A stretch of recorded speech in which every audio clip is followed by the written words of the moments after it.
Bonjour, alors on se retrouve aujourd'hui pour la suite des explications de cartes de l'oracle des reflets. Alors, la dernière fois, j'ai précisé quand même quelque chose, je suis passée très vite sur les différences par rapport à la première version. Donc, je vous avais parlé de la boîte, de la signature, etc., de la taille des cartes. Il y a aussi une grande différence, et je ne sais même pas pourquoi je suis passée à côté, c'est que les tranches sont noires au lieu d'être doré. Et pour moi, c'est vrai que ça fait quand même une grande importance parce que j'aime beaucoup quand les jeux ont des tranches dorées. Bon, après, ça, c'est un point de vue personnel. Bon, ça n'empêche que ça fait un jeu quand même assez classe, hein, mais avec, le mot reflet, avec la dorure de la boîte. J'aurais aimé en effet des tranches dorées, mais je savais hein, quand j'ai acheté cette nouvelle version que de toute façon il n'y en aurait pas, puisque Célia nous avait posé la question lors d'une vidéo, et bon bien sûr moi j'ai dit tout de suite doré, doré, doré, et en fait 70% des filles qui ont répondu, ou des personnes qui ont répondu, pas que des filles d'ailleurs, bah, ont préféré les tranches noires. Donc, bon, bah voilà, c'est comme ça. Donc, c'est la majorité qui l'emporte. Et moi, c'est vrai que j'aurais préféré avoir les tranches dorées. Ça donnait ce côté lumineux, ce côté reflet, en fait, tout simplement, qui correspondait bien à son nom. Hein, surtout que, bon, il n'y a pas de couleur hein, dans les cartes de l'oracle des reflets, donc bon, ça fait assez sombre. Ici, c'est pareil, normalement, il y avait des petites étoiles dorées ici sur les côtés qui ont été retirées, ce qui fait un jeu, du coup, beaucoup plus sobre, moins version luxe, finalement. Mais alors, au départ, j'ai cherché d'occasion la première version, la première édition, et je l'ai trouvée à un prix exorbitant, 90 euros. Et sachant que les cartes étaient plus grandes et que de toute façon je préfère les cartes plus grandes, j'ai décidé du coup bah, d'acheter cette nouvelle version, même sans les tranches dorées. Tant pis, c'est comme ça. Donc voilà, ça j'avais oublié de vous en parler. Donc pour moi c'était quand même assez important. Bon, pour d'autres c'est qu'un détail. Donc on a été à l'explication de la carte du phénix la dernière fois. Donc j'ai enlevé les cartes qu'on a travaillées. La dernière c'est le lotus. Il y a aussi une différence, c'est le toucher velouté hein, des cartes. C'est vrai que c'est très très très doux. Alors on y va. Donc ici nous avons la carte du phénix. Alors, la carte du phénix, attendez, hein, c'est la carte numéro 8. Donc la carte du phénix, le phénix c'est un symbole que j'apprécie tout particulièrement.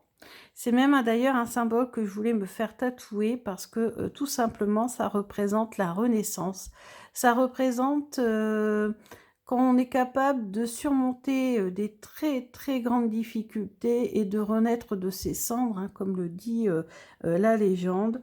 Donc ça représente une transformation rapide. On passe d'un état à un autre. C'est plutôt positif, en tout cas pour moi. Hein, le phénix est positif. Malgré les difficultés, on se relève toujours. Et c'est aussi un symbole de purification, c'est-à-dire qu'on abandonne tout ce qui est négatif et on renaît tout en étant positif, rajeuni, avec vraiment des très bonnes énergies. Alors Célia nous dit, pour le phénix, feu, action, rupture du conditionnement, transformation douloureuse, épreuve surpassée, mort symbolique, nouveau cycle. Donc voilà, c'est un nouveau cycle. Si on tire cette carte, bah, c'est l'équivalent du cercueil dans le Normand ou de la mort dans le tarot. Voilà. Alors, transformation douloureuse. Bon, moi j'ai dit transformation plutôt positive. Bon, après, voilà. À voir après dans les tirages. Ensuite, on a la carte du cerf. Alors, le cerf, pour moi, ça veut dire qu'il faut écouter les conseils de ceux qui vous guident. Alors, pourquoi j'ai dit ça? Parce que ce cerf, vous voyez, se situe en haut d'un rocher ou d'une colline et on a vraiment l'impression qu'il est majestueux et qu'il est en train de guider, de donner une direction. Donc, c'est la réussite aussi grâce à la détermination et au courage, parce que pour moi, le cerf, c'est symbole de courage. C'est le triomphe, c'est les honneurs. On voit ici, on a l'impression que c'est une couronne, carrément, avec le soleil derrière qui représente la réussite. Vous êtes quelqu'un qui conseille beaucoup et qui guide les autres. Position de leader ou chef. Si par exemple on tire ça dans un tirage sur le travail, ça peut être très bien la représentation du patron, hein, du chef d'entreprise. Alors je suis allée voir sur internet la symbolique du cerf. C'est un animal totem mystique qui est le symbole de la régénération. Pourquoi? Parce que ses cornes peuvent repousser une fois tombées. Il porte le nom aussi de roi de la forêt. Donc c'est quelqu'un de majestueux, donc vraiment de leader. Symbole de détermination et de courage. La première chose qui m'est venue en tête quand j'ai vu cette image, cette illustration, c'est à côté, pas très loin de chez moi, on a un mémorial dédié aux Terre-Neuviens. Et ce mémorial, il ressemble comme deux gouttes d'eau à cette illustration. C'est un caribou, précisément, qui est au sommet d'un rocher et qui regarde droit devant et qui, selon l'explication du sculpteur, regarde vers le front et est en train de bramer, on voit, hein, il a la gueule ouverte, il est en train de bramer le courage de ses soldats. Donc le caribou, chez les Terre-Neuviens, est symbole de courage, hein, de sacrifice aussi. Donc symbole de détermination, de courage, c'est aussi symbole de la fin du printemps, de l'automne, début de l'automne. Ça représente aussi les Gémeaux, hein, bizarrement je suis Gémeaux justement. Ça peut représenter aussi quelqu'un de bavard, vous savez quand il brame, hein, beaucoup dans les forêts, extraverti, curieux et communicatif. Donc beaucoup de symbolisme dans cette carte du cerf, et Célia nous dit guide, accompagnement, éclaircissement des doutes, épreuve réussie, énergie solaire, puisqu'on a le soleil qui est là, action, confiance, pouvoir, conseiller, personne de savoir. Oui, ça peut représenter également une personne de savoir. Un enseignant, par exemple. Ensuite, on a la carte numéro 10, qui est la carte de la danse. Alors, la carte de la danse, c'est une carte qui représente tout ce qui est artistique. Alors ici, vous avez une jeune fille. Alors, la vue, elle est de haut. J'avoue que la première fois que j'ai vu cette carte, je n'ai absolument pas pigé la signification.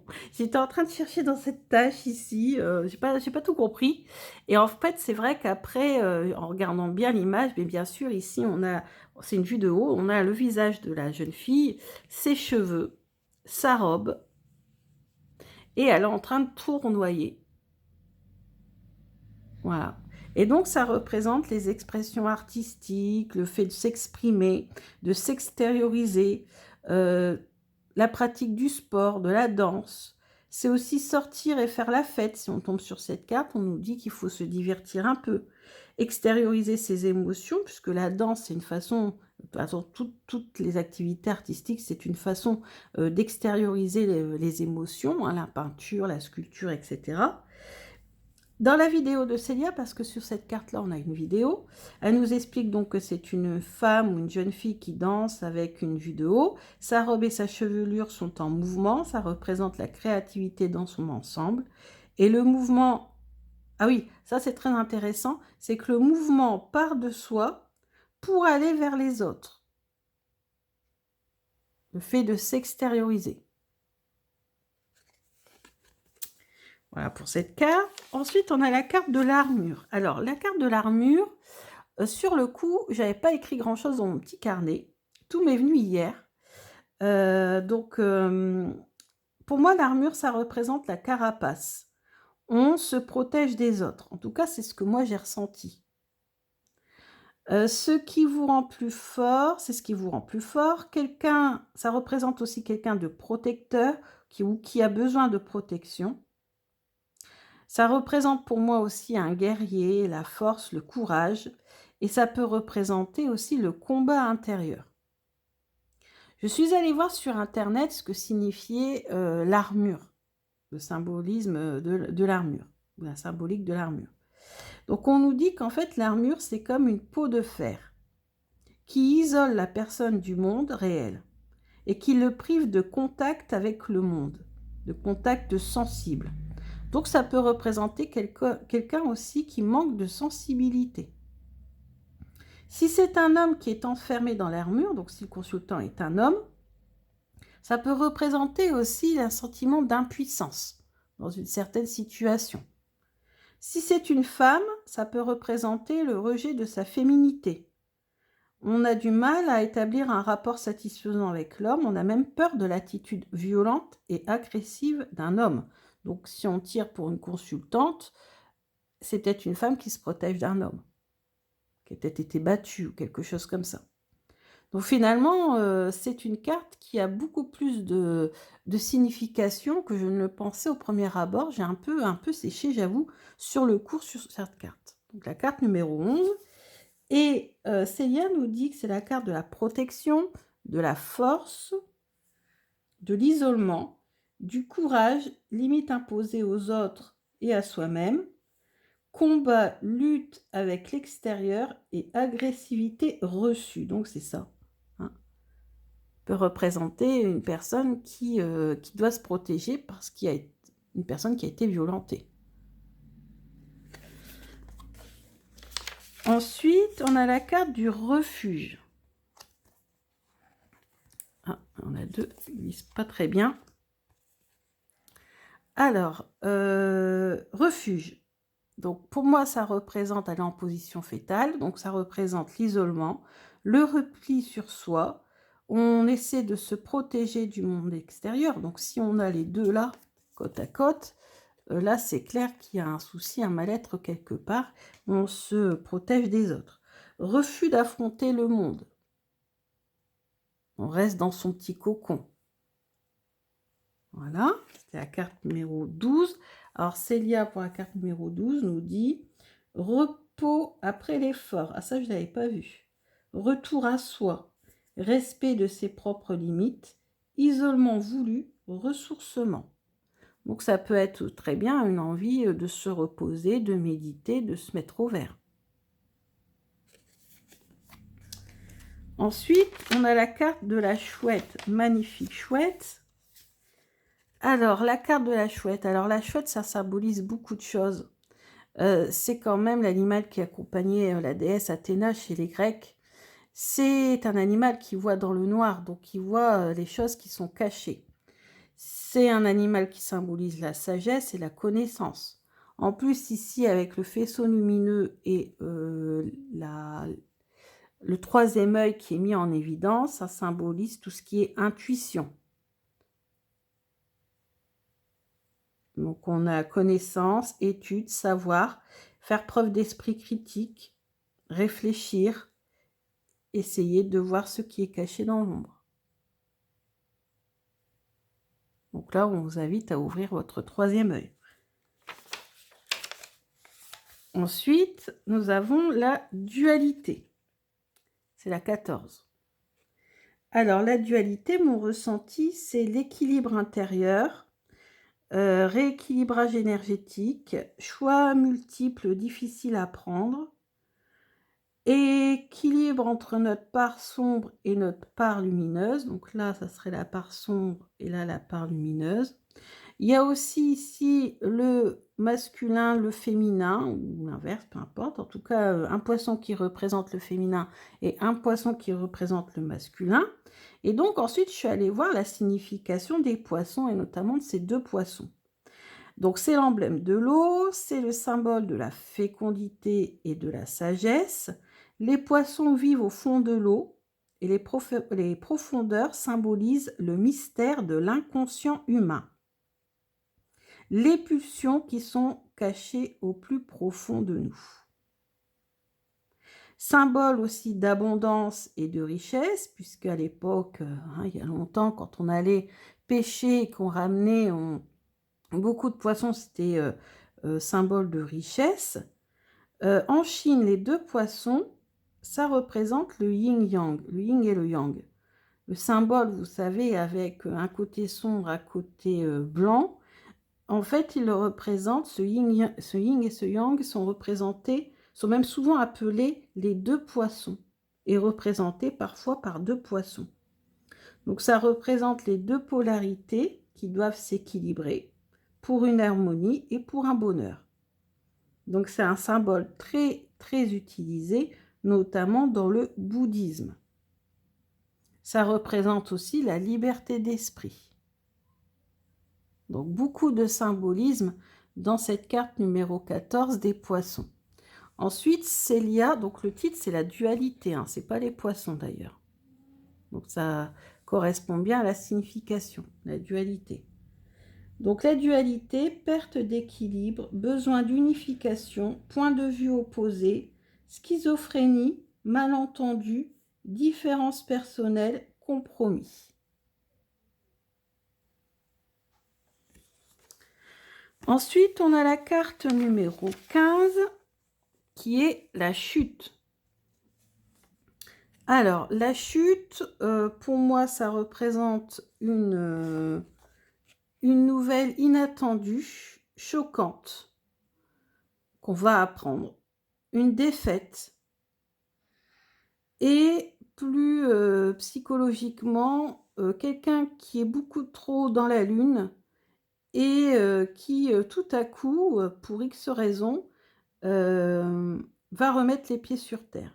Quelque chose qui va le ramener à la réalité. Donc Célia nous dit pour la chute, échec, perte de repères, arrogance, impureté des sentiments, corruption, problème avec la loi, carrément.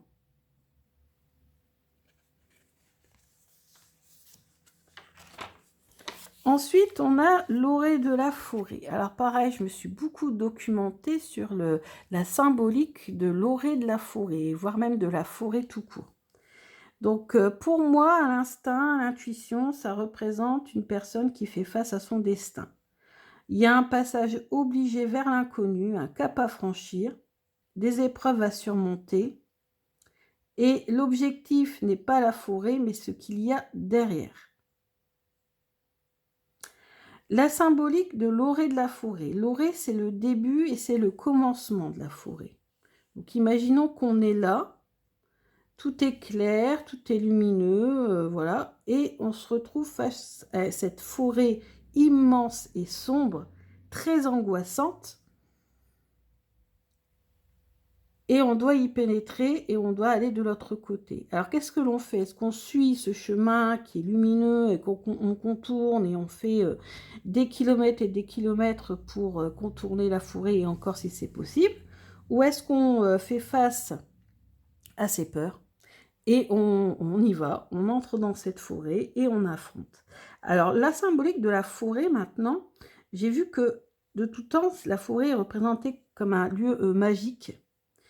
Ça représente un monde à l'extérieur du monde, un lieu aussi de découverte spirituelle. Donc on nous expliquait que dans de nombreuses civilisations, quand on veut passer de l'enfance à l'adolescence ou au monde adulte, il y a des passages obligés dans la forêt. Un enfant, par exemple, un adolescent qui doit rester plusieurs jours dans la forêt. C'est un lieu de découverte de soi-même, une introspection, un lieu de découverte spirituelle. C'est un terrain éprouvant. On fait face à ses propres peurs d'ailleurs. C'est un lieu de transition vers un autre état. Donc c'est ça, hein, le but c'est d'aller de l'autre côté. Ça représente aussi le labyrinthe, hein, puisqu'il n'y a pas de chemin déterminé dans cette forêt. On le voit bien, on le verrait, sinon il n'y a pas de chemin. Quête initiatique, hein, dans de nombreuses civilisations, dédale d'épreuves et refuge aussi parfois. Oui, parce que la forêt peut aussi représenter un lieu de refuge. Alors, soit un lieu angoissant pour certaines personnes, soit un lieu de refuge. Tout dépend comment on aborde cette forêt comme un lieu dangereux ou comme un lieu au contraire bénéfique, spirituel, etc. Ensuite, on a la carte numéro 17 qui est la carte de la sérénité. Alors la carte de la sérénité, c'est une carte qui nous dit qu'on a besoin de calme, on a besoin de réfléchir, de méditer, de retourner à la nature, notamment avec l'arbre que vous avez ici, comme la sylvothérapie ou tout simplement une balade en forêt, voilà. Faire du yoga, de la méditation, et toujours ici, ouvrir son troisième œil. C'est un jeu qui nous invite beaucoup à ça, hein, à faire appel à notre intuition, à ouvrir son esprit, à régler ses problèmes conscients ou inconscients, peu importe. Donc, voilà. Alors Célia nous dit quoi par rapport à cette carte de la méditation, de la sérénité, excusez-moi, pas la carte de la méditation, c'est la carte de la sérénité. Paix intérieure, immobilisation, éveil, écoute attentive, connexion à soi et à ce qui nous entoure. Alors, on va s'arrêter à la carte 17 et je vais reprendre pour la carte 18 dans une prochaine vidéo. Je vous remercie énormément de me suivre de plus en plus et je vous dis à bientôt. Bisous!